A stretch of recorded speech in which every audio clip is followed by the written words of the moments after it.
Good morning, gardeners, and welcome to Gardening on the Gulf Coast. Brought to you by Texas A&M AgriLife Extension, the horticulture agents that are located within the Gulf Coast region.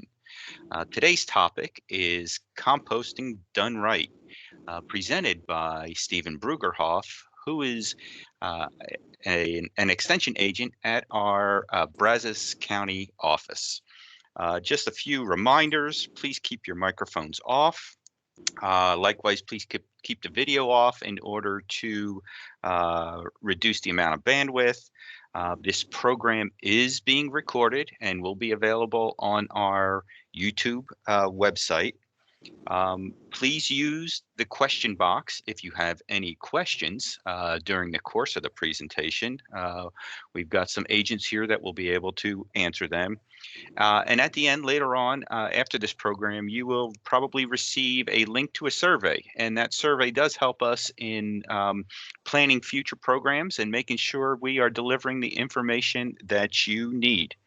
As another reminder, in 2 weeks on the 31st, our program will be spring lawn care, and I'm sure everybody's got questions about their lawn after this freeze. That will be presented by Michael Potter, who is our horticulture agent in Montgomery County.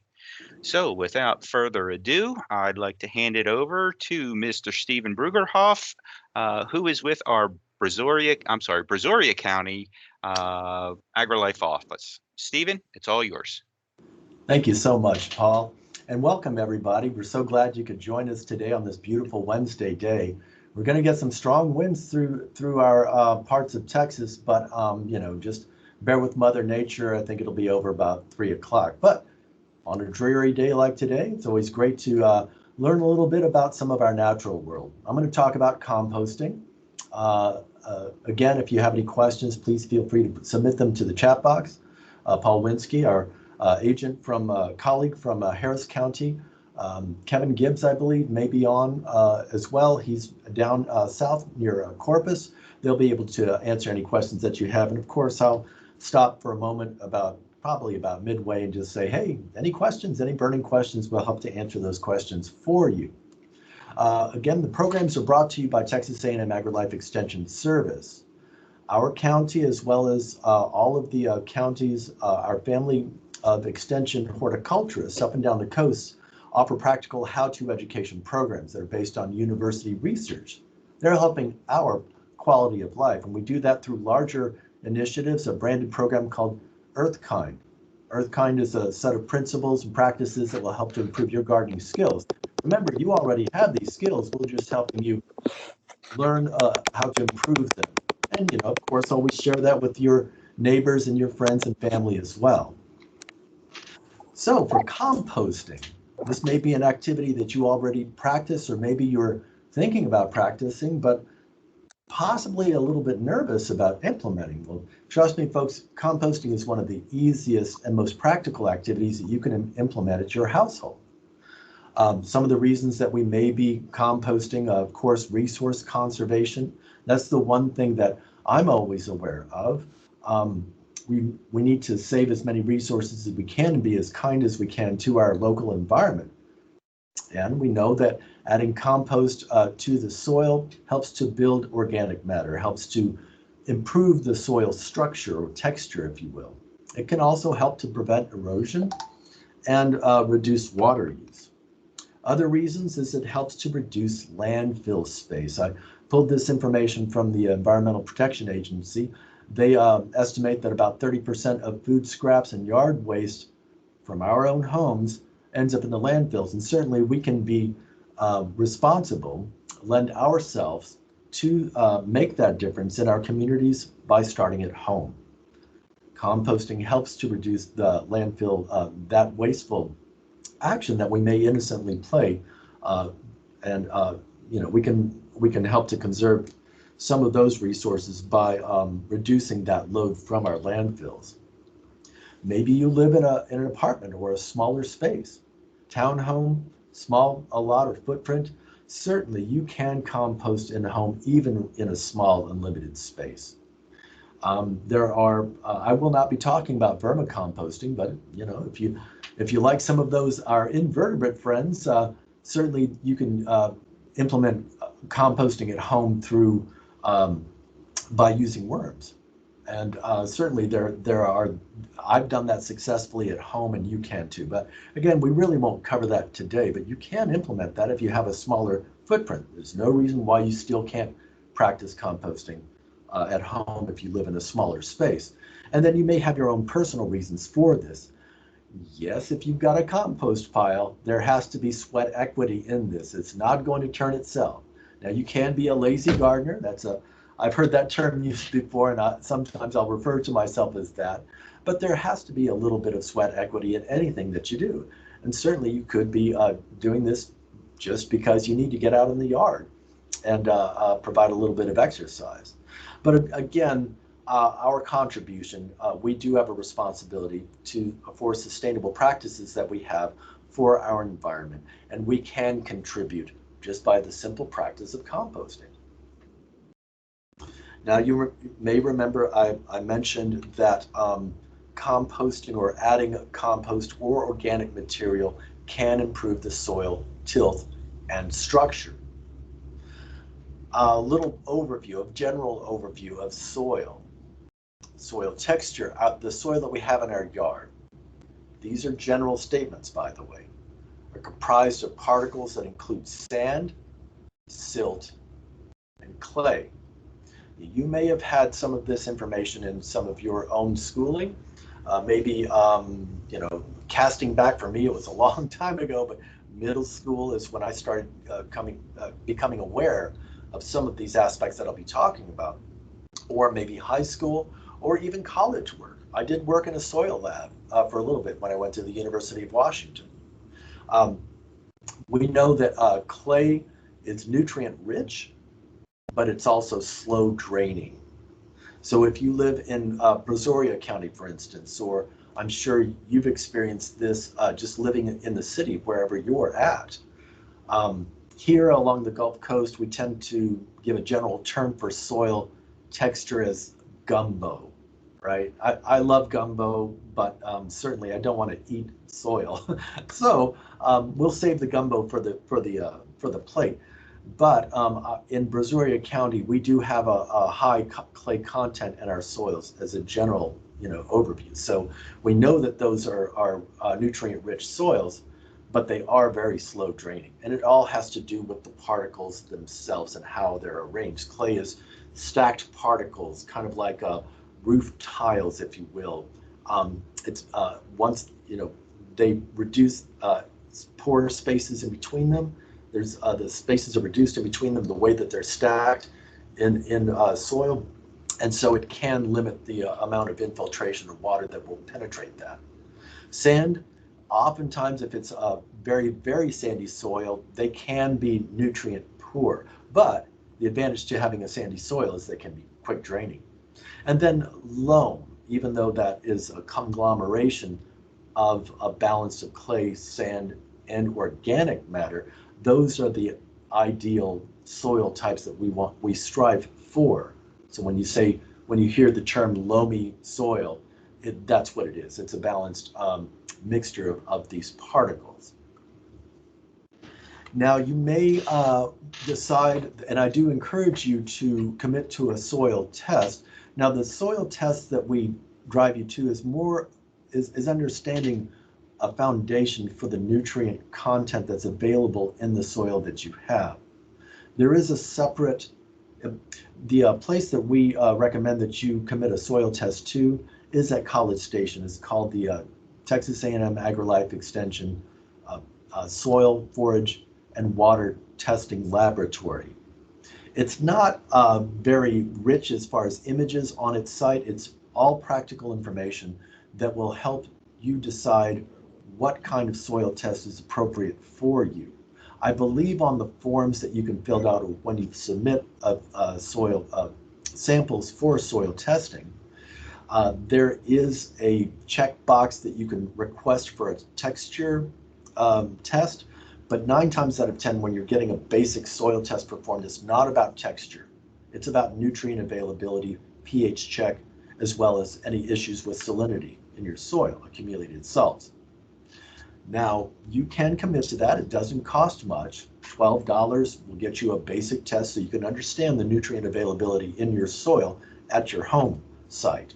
If you're working your beds in an ornamental sense, if you're cultivating ornamental plants around your yard, maybe you would take a soil test once every 3 to 5 years. But when we're gardening for vegetables, that's a highly intensive activity. And so it may be in your best interest to commit an initial soil test for a vegetable garden and then repeat that in 2 years just to kind of see what activities that you're applying to your soil, what nutrients, what additional materials you're adding to your soil, and how that's made a difference in nutrient availability from what exists. Now, you can send in you can send in a form to get a check on soil texture. You have to identify that on the form that are available from their website. But you can also commit to a very simple test just to kind of get a basic idea of what the soil texture is where you're at. Dig up a little bit of soil, take a handful of that, moisten it. Don't overwater, just moisten it and squeeze it. If it holds its shape and it's crumbled when you poke it, you've got a higher organic matter content in that soil. And again, that's what we're striving for. If it holds its shape, if you look at that image in the middle, if it holds its shape and it's firm, and you can actually, it sticks together, and it's almost like you're working a ceramic piece or pottery. Has a little bit of a sheen to it, higher clay content. And then if it falls apart easily, and you can physically see those particles, those sand particles, then you're going to have a sandy soil. Again, we're driving you towards building up the soil texture, improving the soil texture. We're adding organic matter through compost to attain that loamy soil texture. Now, a few definitions. Compost. Compost comes from the Latin compositus, which loosely is translated to put together. The word that we use today is more derived from the Middle French composter, meaning a mixture of leaves, manure, etc., for fertilizing the land. Now, I want to point this out, and I've underlined this to help us understand what we're talking about. What is the difference between compost and mulch? And those two are often mixed together in discussion. Compost is incorporated as an amendment to your soil. So, just to be clear, compost is something that you're actually putting into the soil. Maybe you're tilling it in or you're digging it in, but it is incorporated as an amendment to your soil. Mulch is a distinguishable layer that rests on the soil surface. Now, in passing, we're talking to clients and community members, and these are innocent conversations. I've heard community members say that mulch will rob nitrogen from the soil. And that's an incorrect statement. I educate people and tell them, no, mulch is laying on the surface of the soil. If it's incorporated, then through bacterial activity, and as that material starts to, it starts to compost, right? It starts to decay, it will affect the nitrogen content in the soil. So only if it's incorporated into the soil. So just to be clear, we're talking about two different substances. Compost is incorporated, and mulch is laid on the surface of the soil. Now, I have had folks ask me, well, can I use compost as a mulch? Well, yeah, you can. You can use composted material as a mulch. Nothing wrong with that. But again, as long as it's not incorporated, it's not going to, the activity of decomposition is not going to rob nitrogen from your soil. A few other definitions. Oftentimes I'll see this term used in marketing for products. Humus. Or you could call it hummus, but again, it's the difference between eating and not eating, right? So we call it humus. Hummus is something that I eat with chips. Humus is the organic constituent of soil. It's a substance that's reaching a point of stability after decomposition. So think of it as mature compost. Now, I got to talk about the rock stars of this whole process, microinvertebrates. These are often the animals, if you will, or these are often biological entities that do the heavy lifting for the composting process. Fungi, bacteria, actinomycetes. The ones that really do the heavy lifting in a compost pile are these three types of bacteria, generally referred to as psychrophiles. Psychrophiles are bacteria that continue the decomposition process at lower temperatures. The ones that are really doing the heavy lifting are the mesophiles, and they exist and feed on organic matter at a certain range of temperatures. And then the thermophiles are those that exist, bacteria that exist at very high temperatures in a compost pile. And of course, we can't leave out the macroinvertebrates. Oftentimes we think of the macroinvertebrates like worms as the poster children, right? Those are the ones that get a lot of cachet in our minds because we can actively see them. But folks, the microinvertebrates are the ones that are doing the heavy lifting when it comes to the composting process of organic matter. So, how do you know when you do it right? This is I like this elegant illustration that I borrowed from the University of Arkansas Cooperative Extension. This is how it happens. We're adding brown material. Now coffee grounds are brown material, so maybe I should say more correctly, carbonation material that's more carbon rich, like leaves, straw, woody materials. Add that plus a balanced amount of greens. Oftentimes those are grass clippings or food scraps, even manures, so higher nitrogen materials. Again, we think of browns. I would like to introduce to you a concept of thinking of them as carbon rich plus nitrogen rich materials. You get compost. The process of that includes oxygen. Oxygen is a part of this. Now you can have a compost pile that's anaerobic, but we're working with the system that's aerobic. So we're involving oxygen in this process. Also, water is involved in this process as well. All life exists because there's water. Well, 99% of my friends exist because they have access to water. And again, microorganisms and macroorganisms are involved in this process as well. I want to show you a very simple illustration to emphasize this point. So the composting process is taking those carbon-rich and nitrogen-rich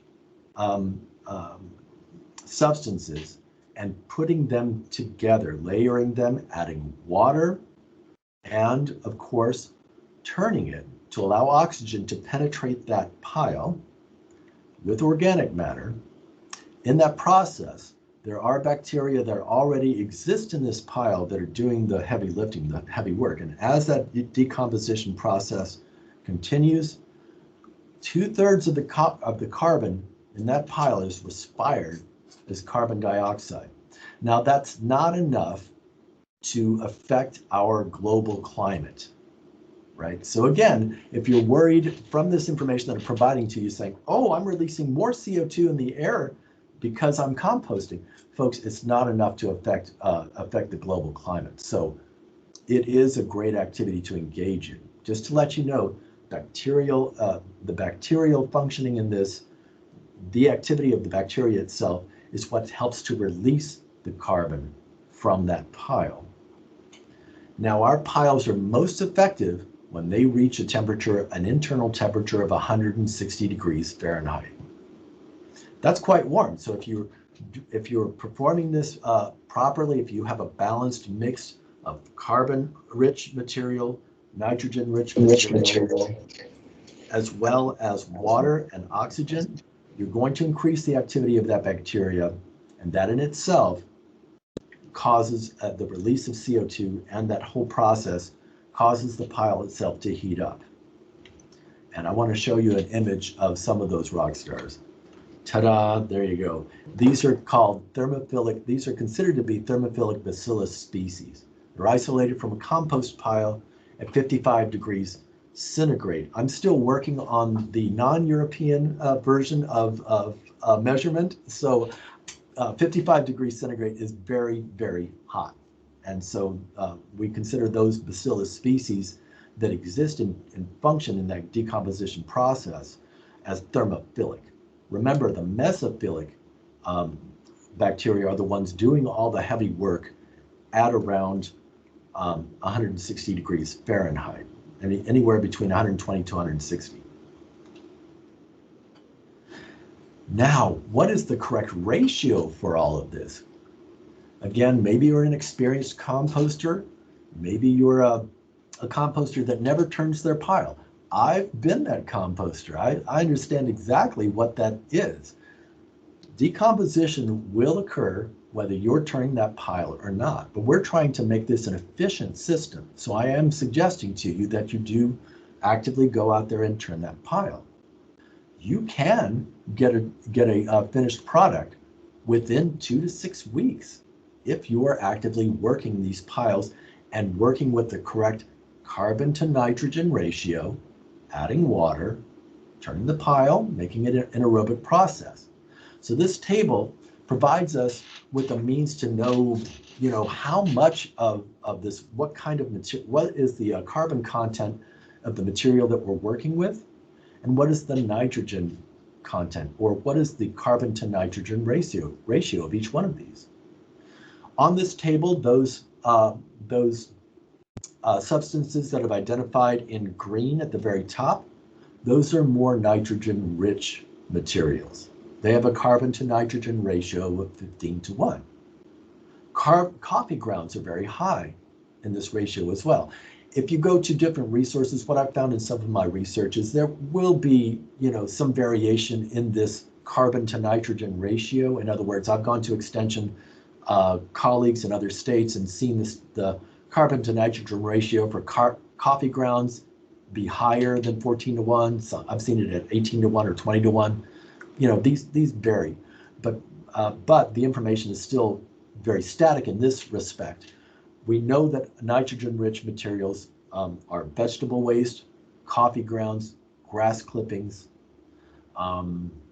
There's probably some other things that I can't think of at the moment. Maybe an herbaceous perennial that has collapsed and you want to compost it, like a petunia that did not make it through the heavy freeze we got about a month ago, and then it's all mush in your hands. That would be a high nitrogen product that you would then put into your compost pile.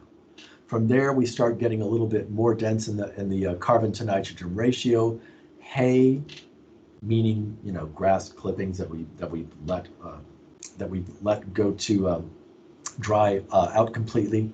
Oak leaves, fruit waste have a higher carbon to nitrogen ratio, and then those on the other end of it all, dry leaves, 47 to 1, pine needles, 100 to 1 ratio. You can use shredded paper in your compost pile, or even newspaper. I have used cardboard in my pile, but understand that that's a very, very high carbon rich material. And so while I have used it, I've not been as successful, even with my experience and actively turning my piles. Now you can use it, but just so you understand what we're looking at. Now, how does that translate to the practical end of all this? Are you actually going to use and there are compost calculators online to help you figure this out, right? Stephen says you've got to use a proper balance of materials for the composting process is using a higher volume of carbon-rich materials to a lower volume of nitrogen-rich materials. How do you know how to do that? Well, you can. The ideal percentage for this, of course, is you want a balance of 30 to 1 carbon to nitrogen material. That's the end product. But how do you find the percentages for that? So get the percentages of carbon to nitrogen from the material that you got. So the table that I just showed you a few moments ago, identify what material you have on hand. Pine needles, or vegetable waste, or coffee grounds, or whatever. Let's say you've got some organic matter you want to put into your pile, and you want to do this right. You want to get the ratio correct. Find the percentages of those carbon to nitrogen ratios of ingredients. Multiply the percent by the weight of the materials, and then divide the carbon percentage by the nitrogen percentage. Let me show you the formula of what this looks like. And again, folks, this is being recorded, so you can reference this later. If you'd like to look at this formula, and you're one of those folks like myself who are very curious about using math in the garden. Here's an example. We take 30 pounds of dry leaves, and we multiply it by its carbon content identified on that table, 47%. We wind up with 14.1 pounds of carbon-rich material. Then we're also taking vegetable waste, 15 pounds of that. Yes, I eat a lot of vegetables at home. We do get quite a bit of vegetables, maybe not 15 pounds, but you understand. I've got about 15 pounds of vegetable waste that I've collected. We know that the carbon ratio of that is 15%. Therefore, you've got 2.25 pounds of that. Add those together, you've got a material in hand comprised of dry leaves and vegetable waste that's about 16.35 total carbon. Now, you get those same materials and you multiply them by their percentage of nitrogen. 30 pounds turns out to be about 0.3 pounds. 15 pounds of vegetable waste comes out to be about 0.15. Add those together, you've got 0.45 total N. Take those two numbers and you divide them. 16.35 divided by 0.45 means that you've achieved that around that amount of carbon-rich material, carbon to nitrogen material that you're going to add to your compost pile. So again, we're trying to get within the 30 carbon to 1 nitrogen ratio of material that we're adding to that would create that balance for that composting process. Now, let's say you're like, what?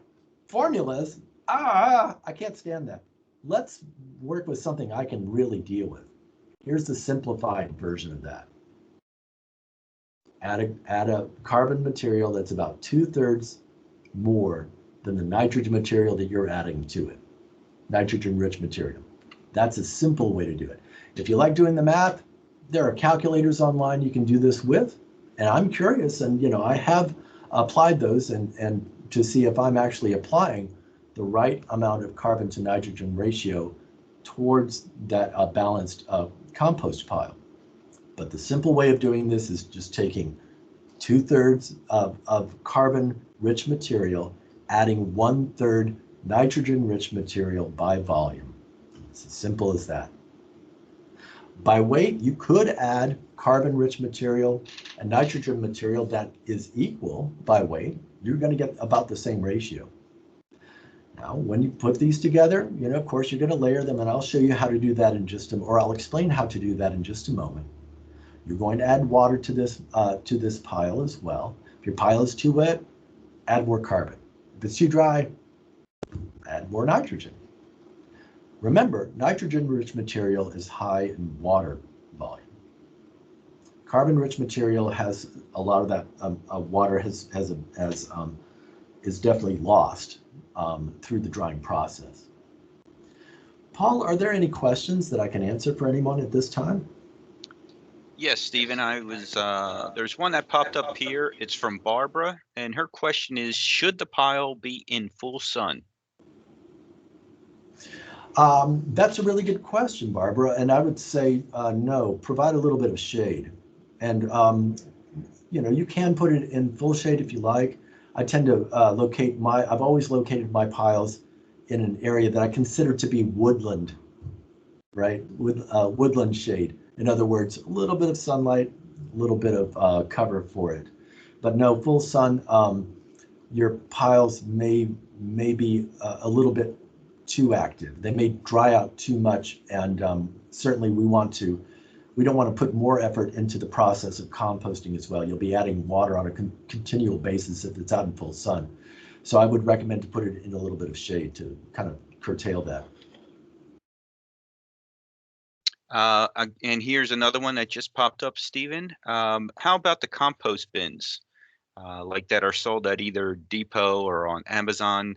I'm assuming Harshada is asking, should they be in full sun or, again, that filtered light?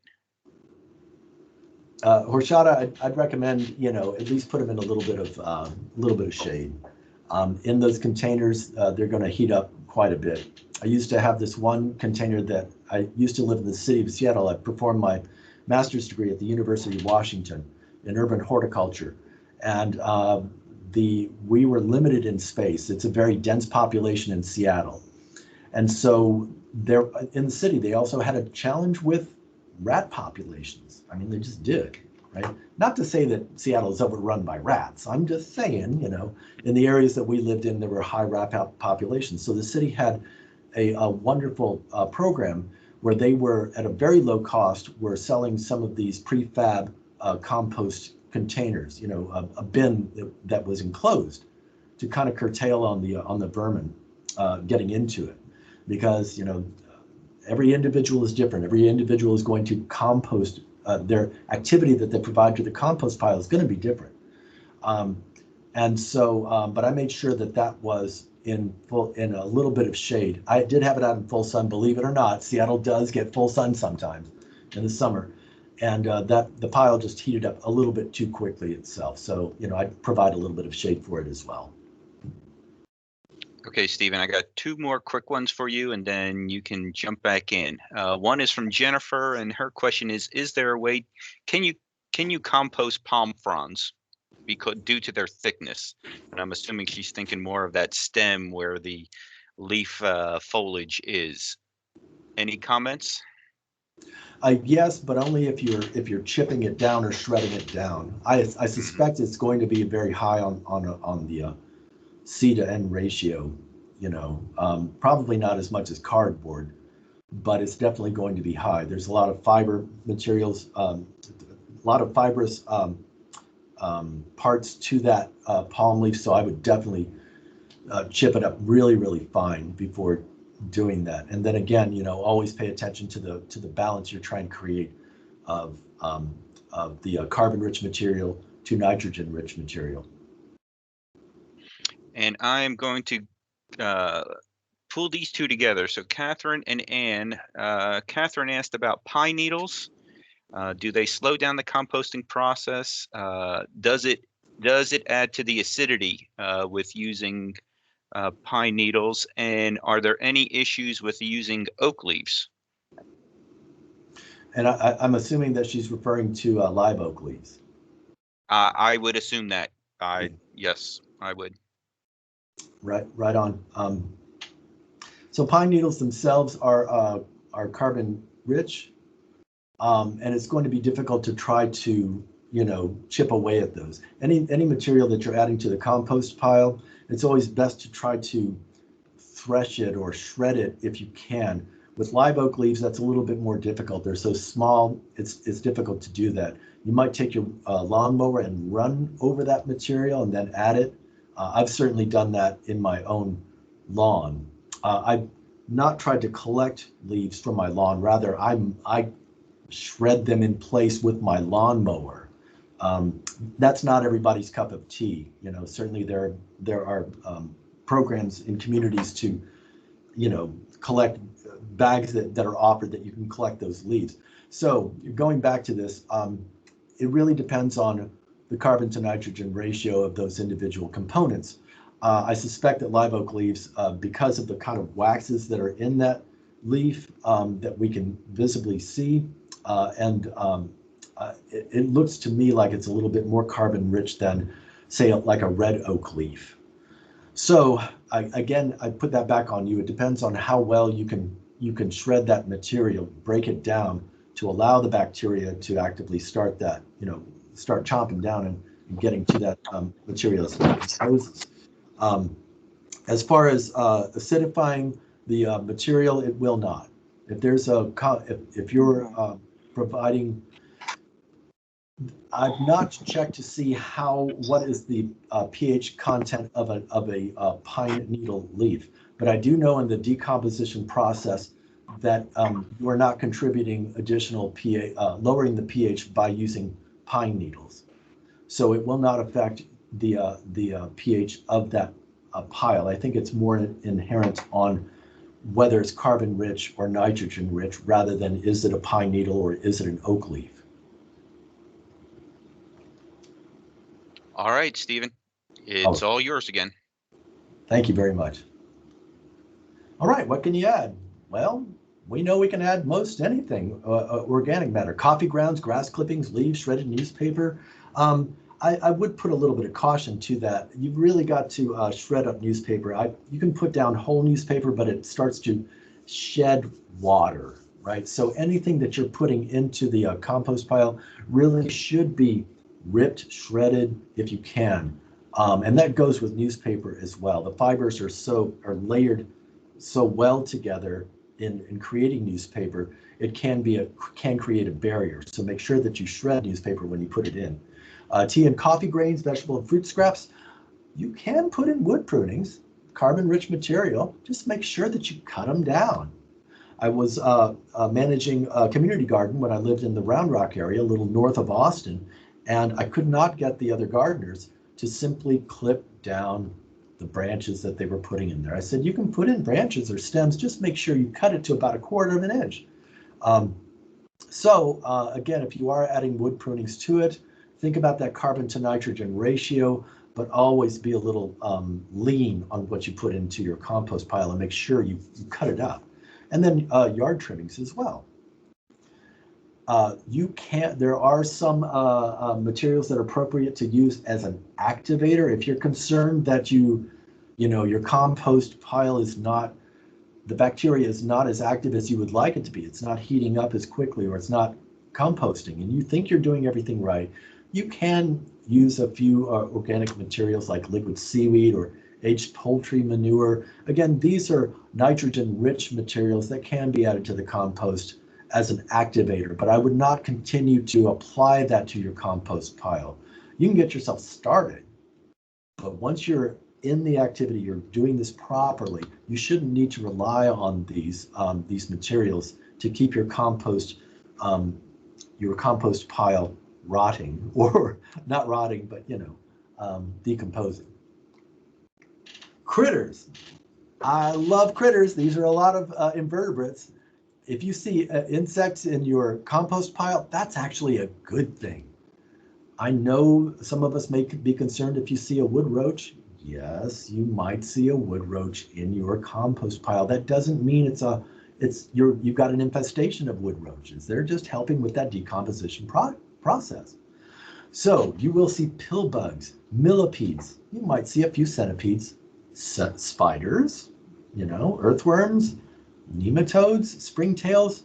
You might see a few flies as well. I think of composting as a family activity. I really, really do encourage you, if you have children that you're working with, have them explore the compost pile.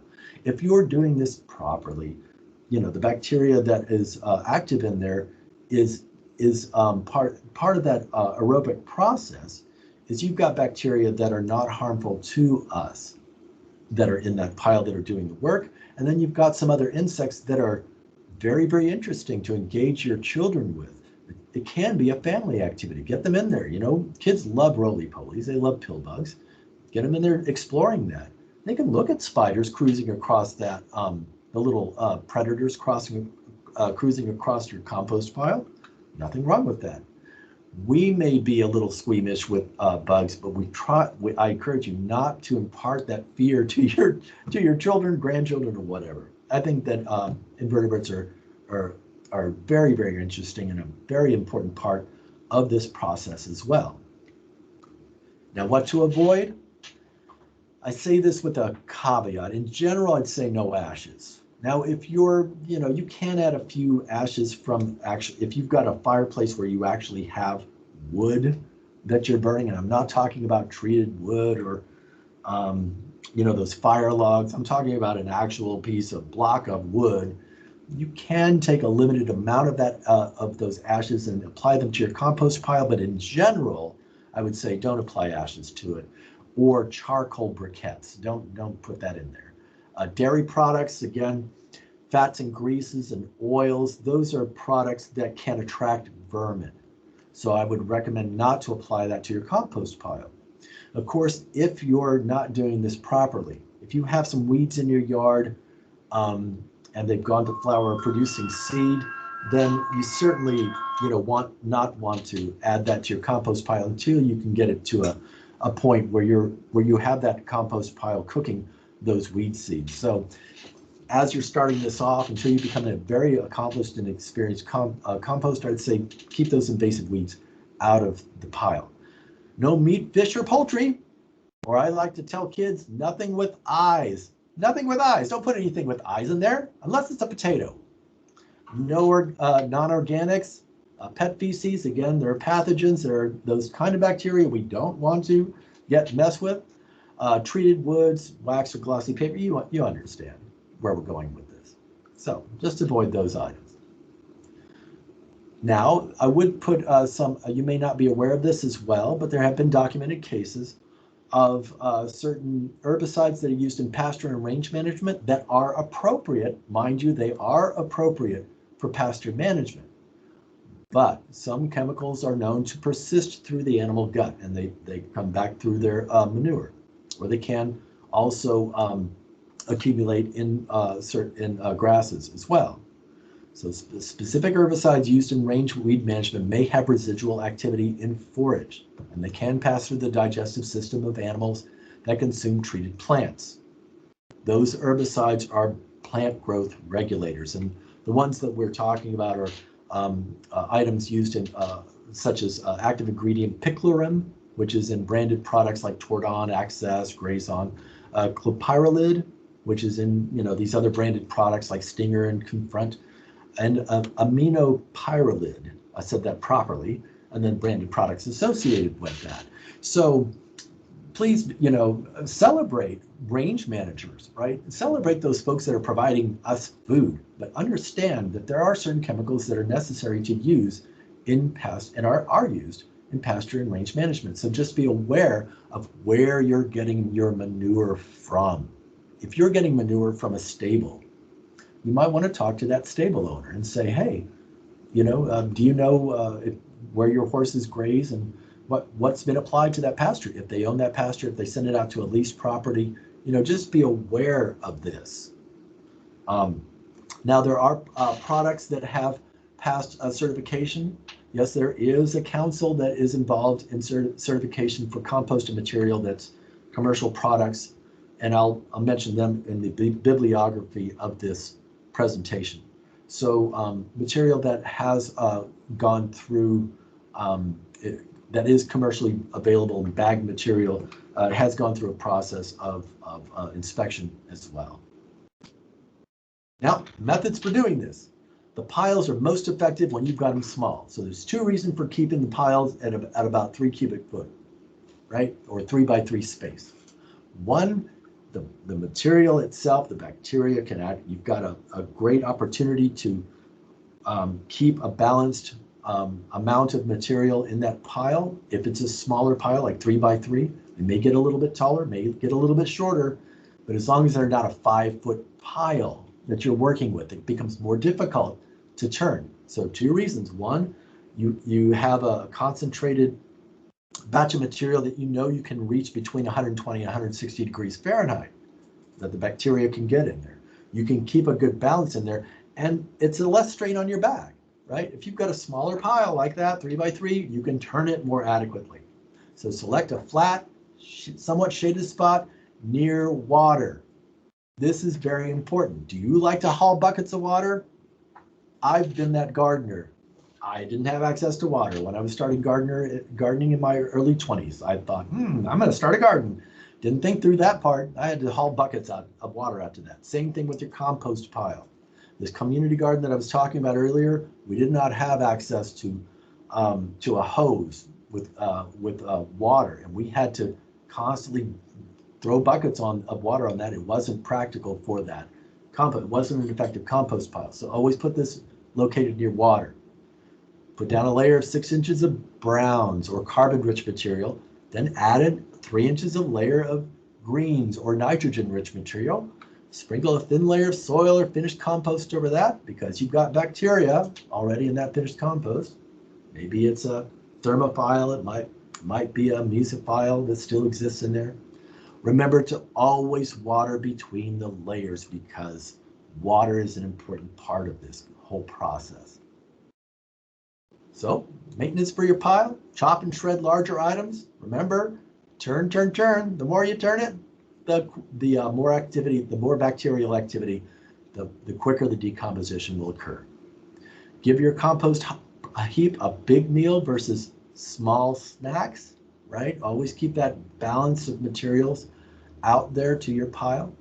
You also might consider covering the pile. If you have a pile that's out in full sun, we did have to wind up covering that pile, but we still allowed air to pass through the pile. So even though I did say earlier, if you've got like a covered plastic form container that you're working in, out in full sun, it's better to have that in some shade. If you don't have that, certainly provide a little bit of cover to that. So here's a picture of what not to do. This is a picture of that failed experiment at the community garden that I was working in. We had too much carbon-rich material in there. It wasn't breaking down quickly. We had it too high. That was about 4 foot high. We had some pallets that we had constructed to form a barrier around that. So I wouldn't recommend to do that. Now, how did we correct that? We started taking out all of that material. We started shredding it up. We added some nitrogen-rich material at appropriate ratios, and we covered it, and we watered it, and voila, look what happened. Within a couple of weeks, we actually saw some progress. We saw some fungal material that's part of that decay process in there. We knew we were successful, so we continued that method for composting. Now, the tools that you have at hand, of course, this is just a brief slide and overview. Always wear gloves because you're working with raw materials. Certainly you want to wear gloves for your protection. Use the right tools for chopping this up. Could be a machete, it could be hand pruners, it could be loppers, depending on how big of that branch you're putting in there, but make sure it's no bigger than 1/4 of an inch and cut them down small to about 3 to 4 inches. Always use one of these pitchforks to help you turn that pile. And yes, you can keep a check of the temperature interior of that pile by using a compost thermometer. Typically, they're about, I'm measuring with my hands, if you can see my camera right now, about 1 foot in length, maybe 2 feet in length, with a simple centigrade and Fahrenheit measurement read on that. So you can keep a check on the success of your composting activity. Now, what kind of bin do I get? Folks, you could do this either as a pile, just straight out on the ground. You can put a wire mesh around it to contain that. Wire mesh, like the barrel shape that you see on the left-hand side, they are effective. They allow air to get through it. The challenge with that is trying to turn that pile inside of that barrel shape. It can be a little dicey, right? You've got a small mesh material around that. So be aware of, you can build a bin to your heart's content. Anything that reaches your imagination can be done. But think about the practicality of that as well. The beauty of the wire mesh system on the left-hand side, they may not have been able to turn it. That material would decompose more slowly. But the beauty of that is they can just remove that screen after the compost is finished and then incorporate that into the soil. And voila, you've got an instant vegetable bed. On the right-hand side, you can build something as complex as a wood and wire 3-bin turning unit. The concept behind this, the first bin that you see right next to the letter A, you put in really woody material there. Then as you're turning it to the middle bin, you add some of that shredded woody material in with the appropriate ratio of 2/3 carbon-rich material to 1/3 nitrogen-rich material. And then you turn that into the final bin as your finished compost. You can be as fancy as you want, folks. You can use pallets. I have done this, the one that I showed you from the community garden that was in Round Rock. We just, with permission, we went to the local box store. They had a lot of pallets, and we asked them, hey, can we have some of these pallets? They said, yeah, please, take them away. So we constructed it out of pallets. We had a platform that we could put a really woody material at the bottom of that pile and build up from there. It worked really well for us. You can use 50-gallon plastic bins. Just make sure that you put some holes in that to allow air to pass through it. Now, air is not going to pass through these as efficiently as you see the one on the left-hand side.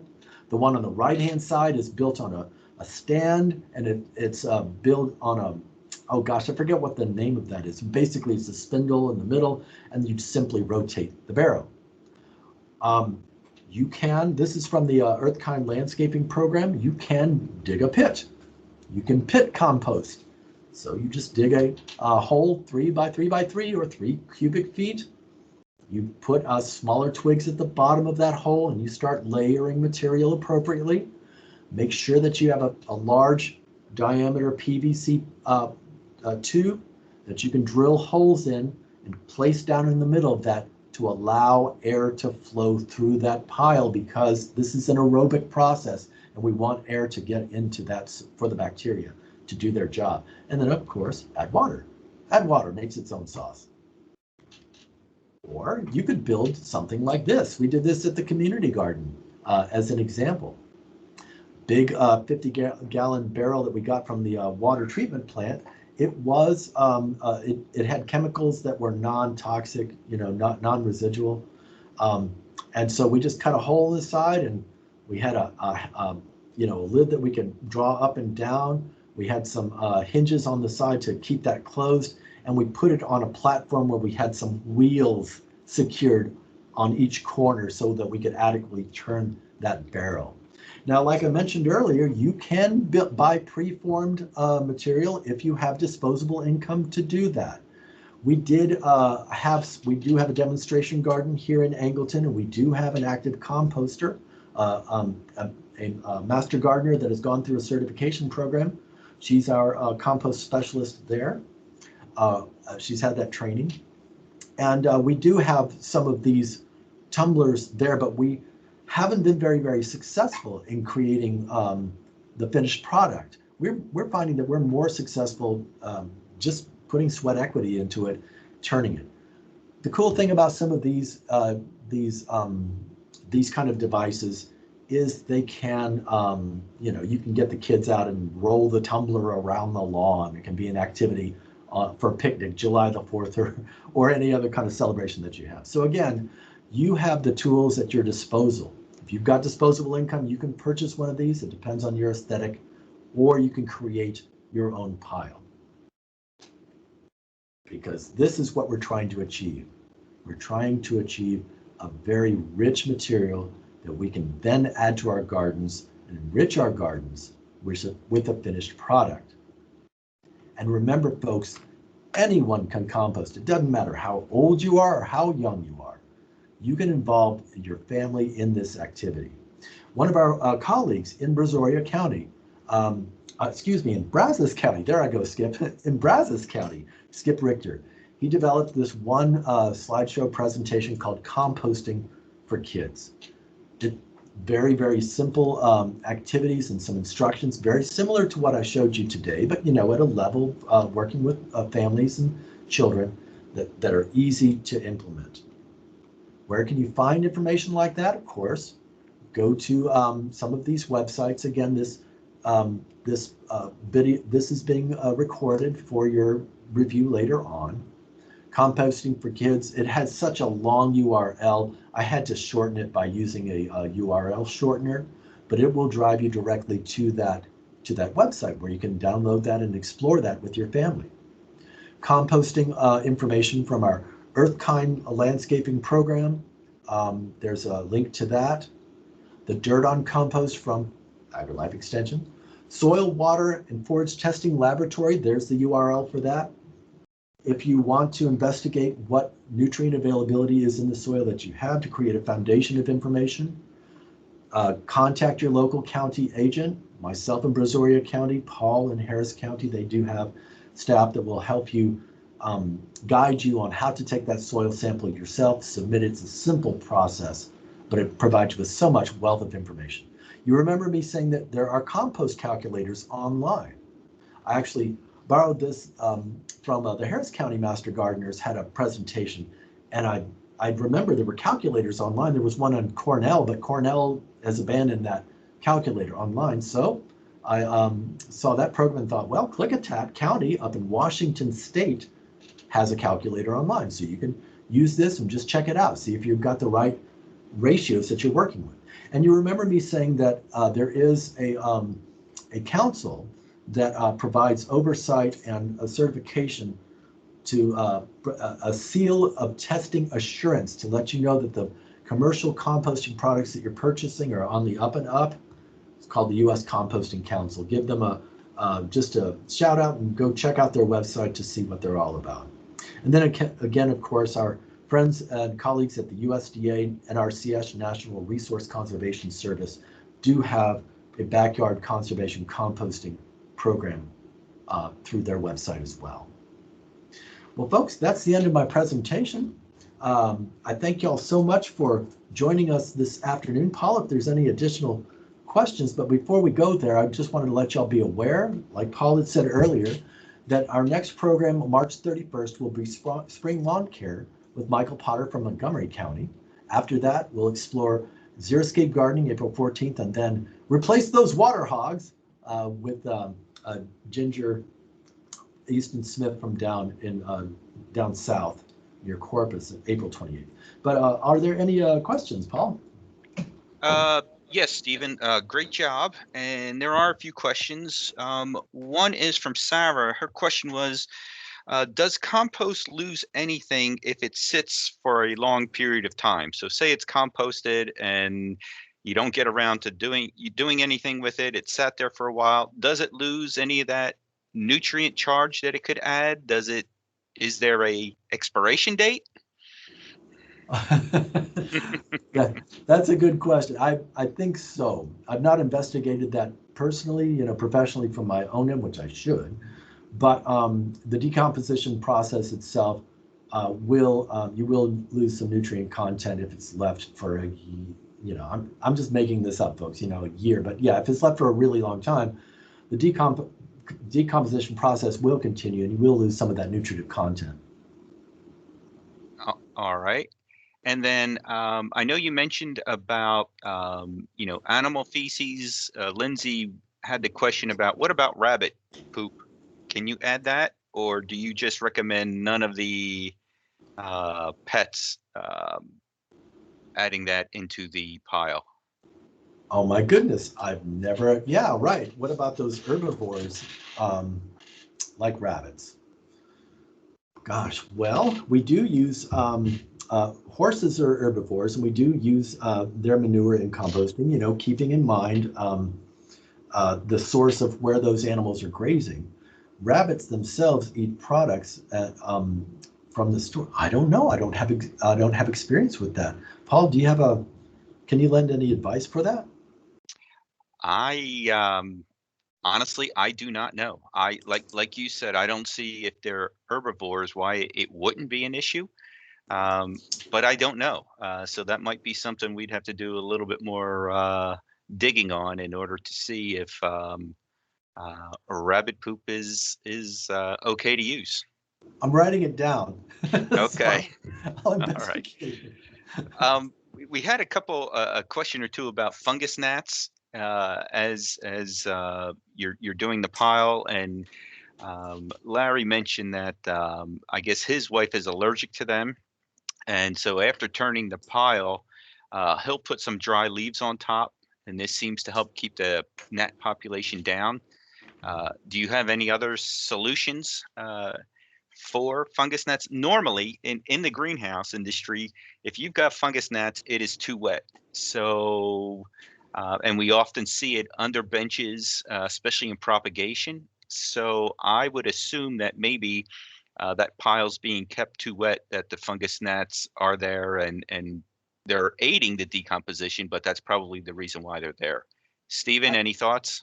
I agree with that assessment, Paul. Yeah, the pile's too wet, or there's an imbalance in the nitrogen to carbon-rich material that's in there. So turning will help to alleviate that. Adding the dry material or more carbon-rich material on top of that will help to reduce that population as well. But I agree, the pile is too wet, and it's either from the material, the content, the moisture content in the material you're putting in, or the amount of water that you're adding to that pile, overwatering. Yeah, I agree with that. Yeah. Okay. And then there was a couple questions here about adding soil. Mary asked about adding it to help weigh, some of that product down. But then Melissa mentioned about maybe adding some to help inoculate the pile with soil microbes. Is that if it's necessary? I answered Mary by saying we usually don't recommend adding soil to the pile. But what are your thoughts on this, Stephen, with regard to adding soil to the pile, maybe to help boost with the potential microbe population? I would start with some sort of an activator, a product like blood meal, seaweed, some other product, an activator rather than just relying on the soil content itself. Unless you have, so yeah, in a general sense, I wouldn't recommend doing that on a continual basis. Again, we're just we're doing this to any kind of activation you're trying to initiate with the pile itself is just that we're not trying to sustain that kind of an activity. We're just trying to start it off. But I do hear you, it is the general purpose. Would you add soil to that environment? And I would say no. All right. Jenny had a question with regard to, or actually, Jim had the question with regard to eggshells. And Jenny posted about crumbling them probably before adding. Is there any thoughts can you just toss the whole eggshell in, or does it make sense to break it down maybe a little bit before adding it? I definitely crush those eggshells. Yes, typically when I have eggshells at home, we do have a one thing I forgot to add, and I'll try to meld this into my explanation. We do have limited space at home. We don't always take our material out to the pile. We do have one at home. We have a house with a backyard, and so I have a little pail in my kitchen where I put scraps, including eggshells. And so I don't just put the eggshells after I've used them for making, scrambled eggs or whatever. I'll wash them out first to get rid of some of that residue, because again, I don't want to attract some of those insects that would be attracted to that smell or that substance. So I wash them out, and then I crush them when I put them into the pile. Now we have used our freezer as a way to break down some of that material. My wife and I did live in a townhouse, and we did not have a pile that we could go to. We were in another community garden in Pearland, and so to stage it, we would take all of the kitchen scraps and put them in those grocery bags and just put that in the freezer and dedicated a shelf to that. So it helped to kind of break down some of that material before it even got out to the compost pile. So if you're space challenged, you can do that.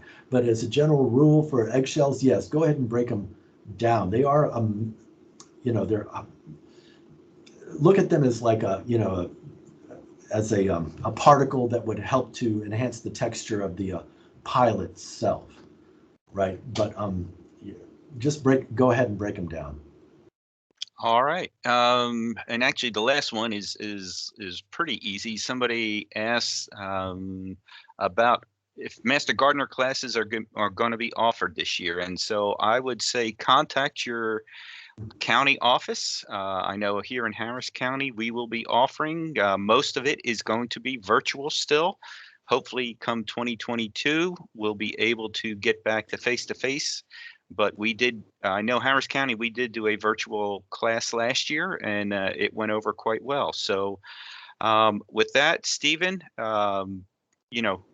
great job. I want to thank everyone for joining us on the Gardening for the Gulf Coast today. And we'll be back here in 2 weeks.